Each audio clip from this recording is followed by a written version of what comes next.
The news that these leaks have been ongoing for over 9 months has caused a great anxiety amongst our people. That's Chief Alan Adam of the Athabasca Chipewyan First Nation.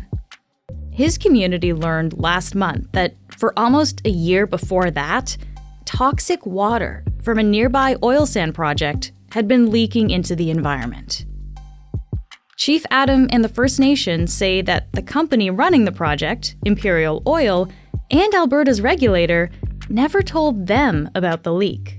We have land users in the area that hunt fish and have harvest animals that could have been exposed from these deadly toxins.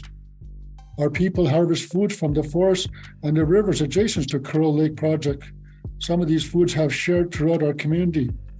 We have been eating them for months unaware of the potential danger. There are over 1,000 people in this First Nation in northern Alberta. And when I say northern, think north of Fort McMurray. This Imperial Oil site is 70 kilometers past that town. When you look at major populations and major areas, if something like this was to happen, I assure you that the culprits would notify the public because of the danger and the risk to a large amount of people. But because we are small communities, small First Nations living up north, we're not considered to be, how would you say, humans, I guess? Energy reporter Emma Graney is based in Calgary and has been covering Canada's oil industry since 2019. She's going to take us through what's happened here. I'm Menaka Raman-Wilms, and this is The Decibel from the Globe and Mail.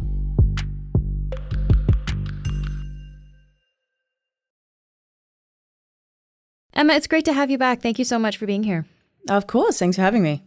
So, Emma, we learned about this major leak only last week from the First Nation that's been affected by this, but it was Imperial Oil that first noticed the problem.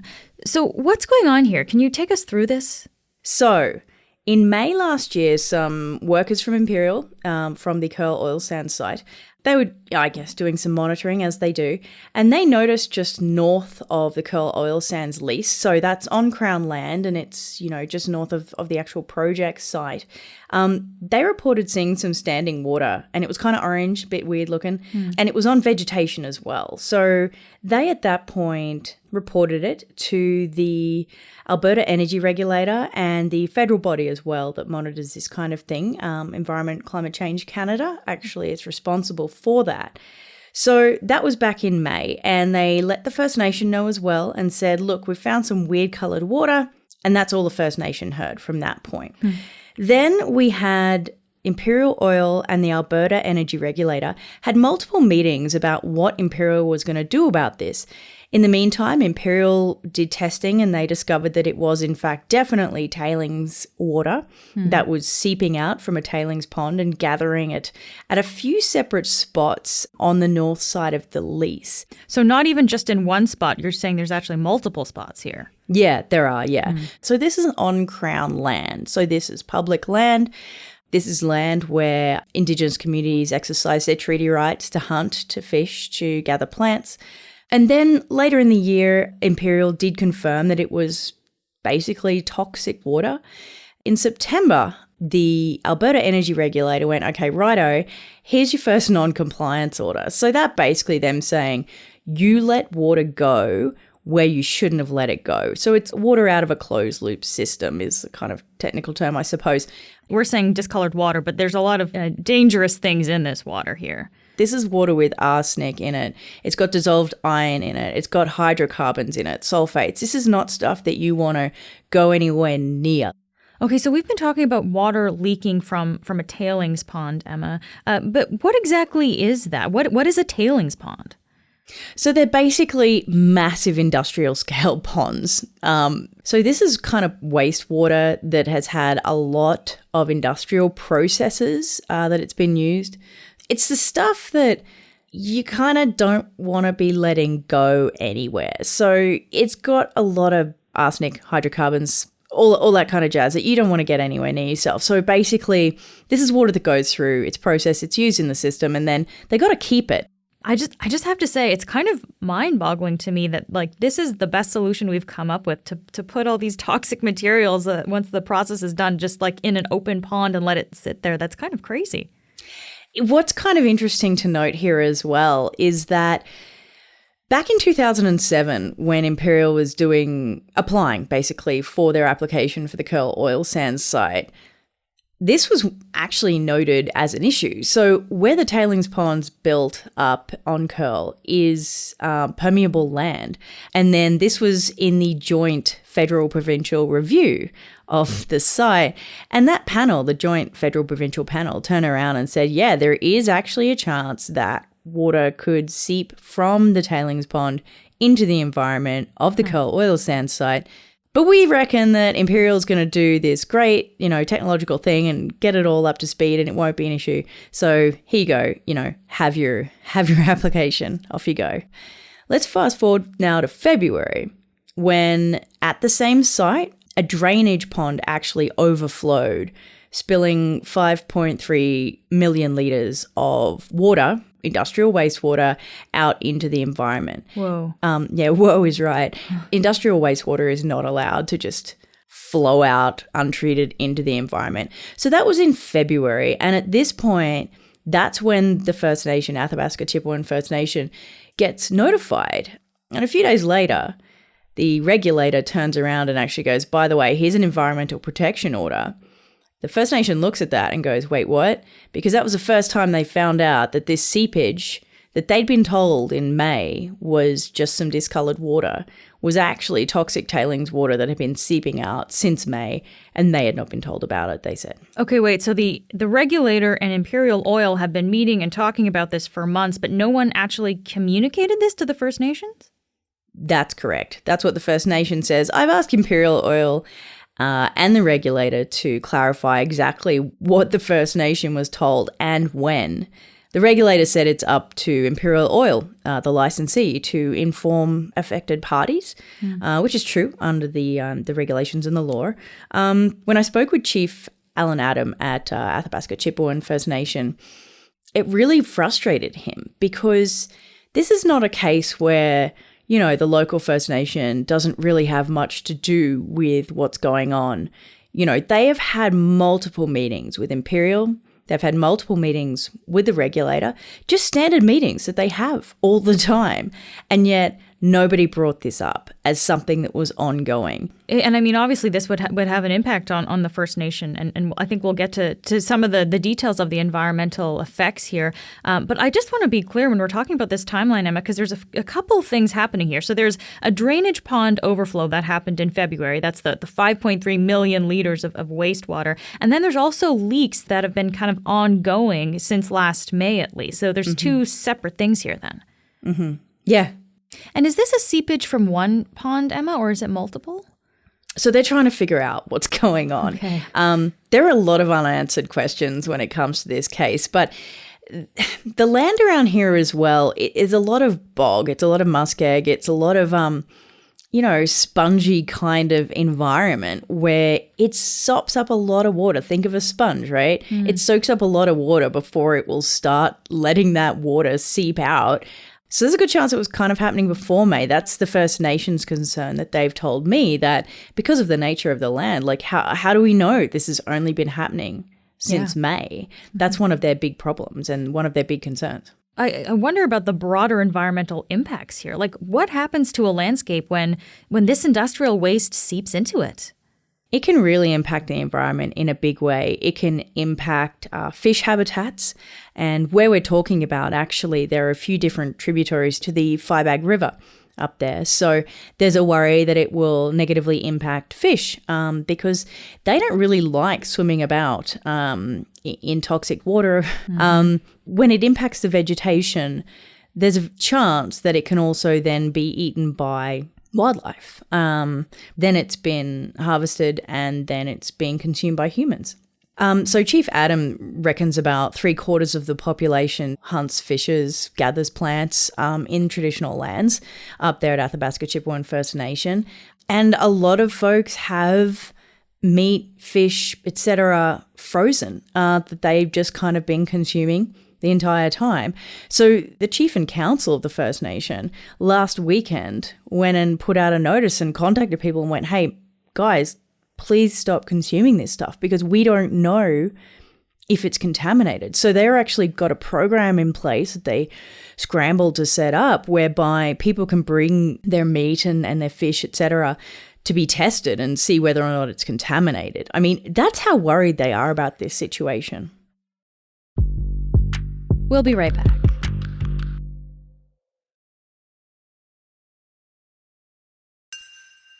If this land is essentially a big sponge, like you were saying, Emma, and there sounds like there's multiple locations that have been identified already as being contaminated, like, can this actually be cleaned up?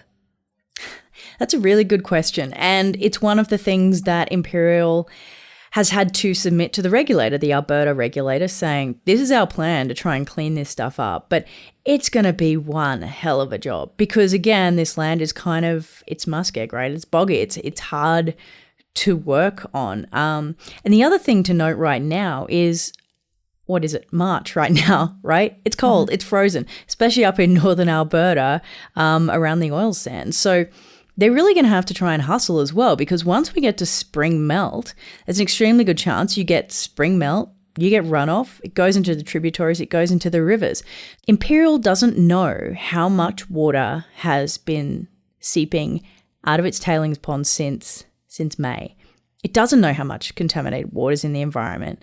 It just doesn't know. The regulator doesn't know either. And they discovered this in May, but I guess it could have even been going on before they even found out too, right? That would be a possibility. Yes, of course, because, it took a while to seep up then, through the land and start being seen on the land. So what have the company and the regulator said in response to the First Nations allegations that there was a cover-up here and that they weren't informed of this issue? So when I first talked to the First Nation, and that was last weekend, they were basically telling me, you know what, they, and by they I mean Imperial Oil and the regulator, no one told us anything that was going on. And they were quite angry about it. They were upset. They were frustrated. And so I put to Imperial, like, is that right? Did you guys not tell the First Nation that this seepage had been ongoing since May? They actually wouldn't answer that question. I put it to them again. They still wouldn't answer that question. And it took them a few days. Eventually, Imperial Oil turned around and said, okay, we've spoken with Chief Adam up in Athabasca Chipewyan First Nation, and we have communicated that we're basically sorry that our communication about this did not meet community expectations. We're going to learn from this process and do better. And they also added that they had always intended to tell the First Nation about this situation. They just wanted to figure out what was happening before they looped in the First Nation, because they weren't sure what was happening and they wanted to be sure before they kind of caused any alarm along those lines.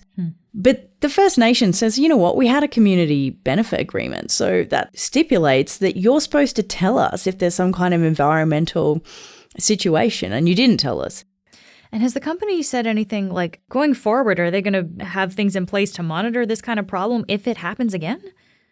That is part of what the regulator has told them they need to do. Imperial has actually already done some of this stuff. They have put in monitoring wells. They have done weekly monitoring, actually, of the seepage and the water that's coming to try and figure out, is it still toxic, et cetera, et cetera. Again, there's still no answers as to exactly how Imperial is going to fix this. And what has Imperial said about the environmental impacts of what's happened already? Imperial has said, according to their monitoring, there has been no impact to wildlife or fish. And they also say that the potential harm to humans is extremely low. The First Nation counters that. We don't know that. We're testing all the meat anyway, because we don't trust you anymore, basically, is what the First Nation have told me. So in this whole situation, Emma, were any laws broken by how they handled this leak? So the federal body that looks after waterways and the Fisheries Act, which is where a lot of this would come into play, they're investigating. I've spoken with a couple of experts who tell me, there's an extremely good chance that some Fisheries Act rules were broken here. And Imperial Oil has been slapped already with a non-compliance order by the Alberta regulator. And what does that mean? Do they have to pay a fine? Right now, there's actually no fine associated with any of this. The reason being that the Alberta Energy Regulator tells me, look, we're looking into it. There's an investigation that has to happen here. I guess I'm wondering what a leak, a spillage of this magnitude might do to the public's perception of these regulators and the oil companies themselves who are working up here, especially when there's accusations of a kind of cover-up, essentially, here when it comes to telling the First Nation what's actually going on. So, Emma, what does this say about this system here and how it's currently working? Yeah, I spoke with a couple of academics at the University of Calgary who deal with this stuff all the time. And both of them made the point that this really highlights a problem that exists when it comes to oil sands regulations, in that it's kind of a patchwork of provincial and federal rules. And the problem is that issues can fall through the cracks. This really highlights that problem. There's also the worry here about the regulator. Now, one of the academics I spoke with made the point that there have been a lot of issues where it seems that the regulator is working on the side of the oil and gas companies that it's supposed to regulate. When we look at this case specifically, the regulator had ongoing meetings with Imperial Oil about what they were doing, their monitoring, the seepage issue, what they were finding, et cetera, et cetera, et cetera. For months and months and months, they had these meetings. And yet they never told the First Nation, an impacted community, about these meetings, about the fact any of this stuff was happening. And we should say, though, Emma, you mentioned earlier that the regulator says it is the company's responsibility to inform the First Nation about something like this happening. Yeah, I mean, the regulator does say that. It says this was not our job to tell folks about this. I mean, this is up to the licensee to communicate with folks when there is an issue. And so when it comes to the oil sands more broadly, I mean, there is a larger problem here when it comes to trust of the oil sands as well. That doesn't look great. It doesn't look great for any industry. And in fact, I asked Tim McKay, who is the president of Canadian Natural Resources, about this. And he said, yeah, of course it's a concern. His concern was, well, it just doesn't look great for any industry. When you have an incident like this happen, it reflects badly on all of us, right? So that's something that the oil sands sector is definitely going to have to deal with when it comes to this particular problem. Mm-hmm. This is obviously a really difficult situation environmentally and in terms of trust between the First Nation and the regulator and this company. What are the next step here? What do we expect to happen in the next little while? Well, Imperial Oil had to get a bunch of plans into the regulator by the 28th of February. The regulator tells me they have those plans, the next steps of what Imperial Oil intends to do. Imperial tells me, yep, we've got it all sorted. We've got these next steps plans. We're going to execute those plans. And basically, cleanup is the number one issue here. That's going to be a massive issue because they're going to have to figure out how it's leaking, and more to the point, how to fix it. Because where are they going to put the water? How are they going to make sure that this doesn't seep through again? As a business reporter too, I can't imagine that Imperial shareholders will be overly impressed with the amount of money that's going to have to be, put into fixing the tailings pond and making sure that it doesn't leak anymore. So that's where we're at right now. And what about for the First Nation? What are the next steps for them in this situation? Yeah, they've threatened legal action against the regulator, legal action against Imperial Oil. One of the big things that they're talking about here is their infringement of treaty rights in order to be able to hunt, fish, gather plants from their traditional lands. They're saying that they are exploring all their legal options.